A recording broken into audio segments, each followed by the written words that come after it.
Hello दोस्तों, इस video में हम लोग डिस्कस करेंगे द केरल स्टोरी के बारे में। The Kerala story movie release होने जा रही है 5 मई 2023 को। इसका जो है ट्रेलर लॉन्च किया जा चुका है।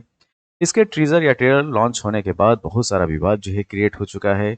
वह विवाद विवाद के जो मुद्दे हैं वो क्या हैं, उसके बारे में हम लोग चर्चा पर चर्चा करेंगे। तो पहले इसके पहले एक मूवी आई थी द कश्मीर फाइल, ठीक, जो कश्मीर पे बेस्ड थी। जो कश्मीरी पंडित थे उनके साथ जो जातियां हुई थी उनके बारे में उस मूवी में दिखाया गया था। तो उस मूवी में भी बात कही गई थी कि ये जो बातें बताई जा रही हैं इस मूवी में सारी सत्य घटनाओं पे आधारित हैं। उसी तरीके से केरल स्टोरी जो बनाई गई है मूवी, इसमें भी प्रोड्यूसर डायरेक्टर जो फिल्म निर्माता हैं निर्देशक हैं उनका भी कहना है कि यह स्टोरी भी ट्रू है। ठीक है, तो सत्य घटनाओं पे आधारित जो है ये फिल्म को बनाया गया है। तो आखिर द केरल स्टोरी का इशू क्या है उसके बारे में हम लोग जानेंगे। चलिए स्टार्ट करते हैं। जो द केरल स्टोरी है वो 5 चीजों पे बेस्ड है। मतलब कि इसमें 5 बातें बताई गई हैं जैसा कि उस ट्रेलर में दिखाया गया है। तो उस ट्रेलर से 5 बातें पता चलती हैं। वो 5 बातें हैं क्या, ये जानते हैं। इस फिल्म में जो है लव जिहाद के बारे में बताया गया है। जो लव जिहाद षड्यंत्र है उसको दिखाया गया है इस फिल्म में। इसके साथ जो रिलीजियस कन्वर्जन है केरल में, इस इशू को जो है इस फिल्म में उठाया गया है। जो धर्मांतरण है और खास तौर से अधिकतर हिंदू और क्रिश्चियन, जो हिंदू और क्रिश्चियन यूथ हैं उनको कैसे इस्लाम में कन्वर्ट किया गया है, इस बात को इसमें बताई गई है। जो रेडिकल इस्लाम है, रेडिकल इस्लाम जो है कैसे बरगलाता है, ठीक, उस बात को भी इस फिल्म में दिखाया गया है। और जो सबसे इंपॉर्टेंट पॉइंट है कि केरल का आईएसआईएस के साथ जो इंटरकनेक्शन है, जो अंतर्राष्ट्रीय आतंकवादी संगठन है आईएसआईएस, उसके साथ केरल का कनेक्शन कैसे जुड़ गया है या कैसे जुड़ा हुआ है, इस बात को भी इस फिल्म में दर्शाया गया है। और जो दूसरा पार्ट है इस फिल्म का कि कैसे जो यंग वीमेन है, जो नौ युवतियां हैं वहां पे, उनको कैसे जो है बरगलाया जाता है और आईएसआईएस के चंगुल में वो कैसे फंस जाती हैं, इस बात को बताया गया है। ठीक है, तो फिल्म की शुरुआत जो है इसी तरीके से होती है कि वह कैसे एक औरत जो है इनके चंगुल, मतलब आईएसआईएस के चंगुल में वो कैसे फंसी है, इस बारे में वो डिस्क्राइब करती है। तो चलिए हम प्रारंभ करते हैं अगले पॉइंट के बारे में कि इनके डायरेक्टर प्रोड्यूसर हैं कौन। तो इसके डायरेक्टर हैं सुदीप्तो सेन।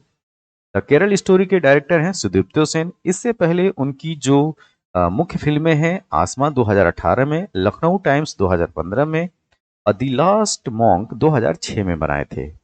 और एक ऐसी ही कंट्रोवर्शियल मूवी जो है इन्होंने बनाया था जिसका नाम था in the name of love. क्या बनाया था? In the name of love. ठीक है, लगभग 1 घंटे की ये डॉक्यूमेंट्री थी और इसमें दिखाया गया था इलीगल रिलीजियस कन्वर्जन, जो जो धर्मांतरण है, जो गैर कानूनी धर्मांतरण है, ठीक, केरल की महिलाओं का, उसके बारे पे इस इन्होंने 2018 में मूवी बनाया था। तो इसमें भी काफी वाद विवाद हुआ था।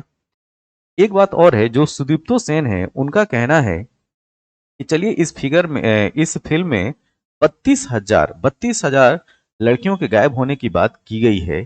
चलिए 32,000 हो चाहे 32 हो, आखिर 32 भी क्यों हो?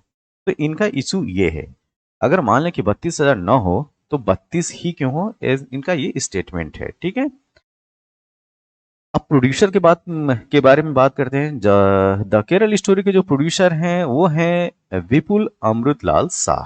ठीक है, इससे पहले इन्होंने जो मूवी बनाई है अक्षय कुमार के साथ, हॉलीडे, हॉलीडे मूवी आप लोग ने देखा भी होगा।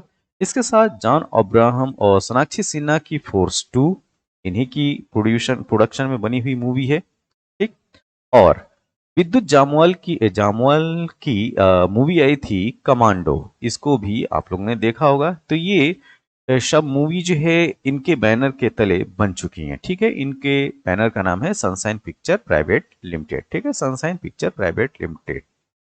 तो ये तो डायरेक्टर और प्रोड्यूसर के बारे में बात हो गई। अब हम बात करेंगे कुछ फैक्ट्स के बारे में। देखिए, ये कहानी जोर पकड़ती है ओमान चंडी, जो फॉर्मर चीफ मिनिस्टर रहते हैं केरल के। 2012 में केरला स्टेट असेंबली में एक रिपोर्ट देते हैं जिसमें वो कहते हैं कि 2,667 जो 9 युवतियां हैं जो यंग वीमेन हैं उनको इस्लाम में कन्वर्ट किया गया है। कब से कब के बीच में? 2006 से 2012 के बीच में, ठीक है।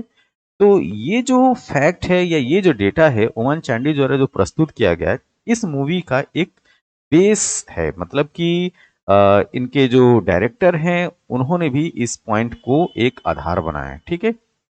अब इसमें से उनका कहना ये था, ओमान चांडी साहब का, कि 2195 जो है वो हिंदू लड़कियां थीं और 492 जो है वो क्रिश्चियन लड़कियां थी जिनका जो है धर्मांतरण करवाया गया, ठीक।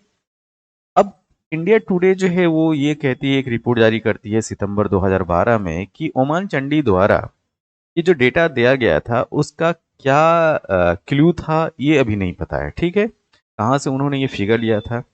एक और बात कही जाती है कि इंटेलिजेंस रिपोर्ट ने केरला पुलिस को एक फाइल सबमिट की थी 2016 में। उनका ये कहना था कि 2011 से 2016 के बीच में 6000 लोगों को इस्लाम में कन्वर्ट किया गया, ठीक है। तो इस्लाम धर्म जो है लगभग 6000 लोगों ने अपनाया इन 5 सालों में, 2011 से 2016 के बीच में। इनमें से अधिकतर जो है वो महिलाएं थीं और इनमें से 76% लड़कियां वैसी थीं जिनकी उम्र जो है वो 35 साल से कम थी। तो यंग वीमेन को ही जो है इस्लाम में कन्वर्ट कराया गया। अब अब ये जो मूवी है द केरल स्टोरी, बीजेपी इसके सपोर्ट में खड़ी है कि इस तरह की जो सच्चाई है अगर मूवी ला रही है तो इसको रिलीज होना चाहिए।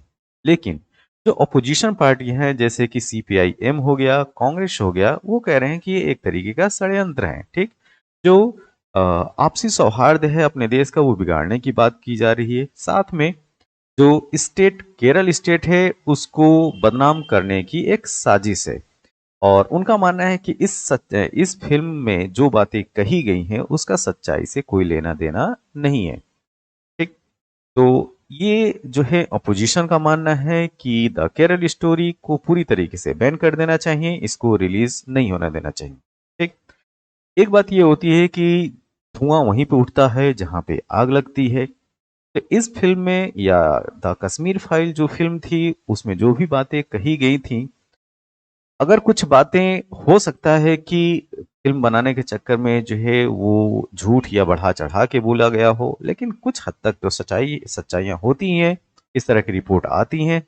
बेसलेस या आधार विहीन तो मूवी नहीं बना सकते, ठीक है। और खास तौर से इस तरह की इश्यूज पे जो भी हो, मूवी जो है वो 5 मई 2023 को रिलीज होगी।